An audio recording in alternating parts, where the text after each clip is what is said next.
முறை சுவாமி விவேகானந்தர் ஒரு ரயிலில் பயணம் செய்து கொண்டிருந்தார். அவருடன் ஒரு செல்வந்தரான தொழிலதிபரும் பயணம் செய்தார். அந்த பணக்காரர் தனது செல்வத்தை பற்றியும் தான் எவ்வளவு பெரிய மனிதர் என்பது பற்றியும் தற்பெருமையாக பேசிக்கொண்டே வந்தார். ஆனால் விவேகானந்தர் தனது எளிய காவி உடையில் அமைதியாக அமர்ந்திருந்தார்.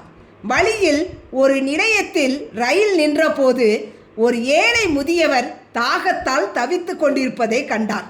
விவேகானந்தர் உடனே இறங்கி சென்று அங்கிருந்த குழாயில் தண்ணீர் பிடித்து வந்து அந்த முதியவருக்கு கொடுத்தார். இதை பார்த்த அந்த பணக்காரர் விவேகானந்தரை இலக்காரமாக பார்த்து, ஏன் இப்படி செய்கிறீர்கள்?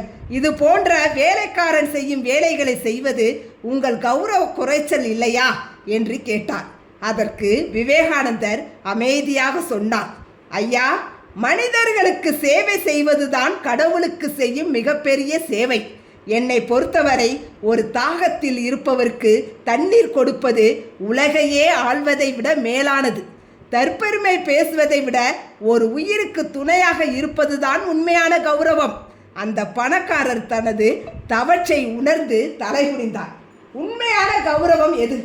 பணமும் புகழும் மட்டும் ஒரு மனிதனை பெரிய மனிதனாக மாற்றுவதில்லை. மற்றவர்களின் துயரை கண்டு இறங்கும் குணமே ஒருவனை மகாத்மாவாக்குகிறது.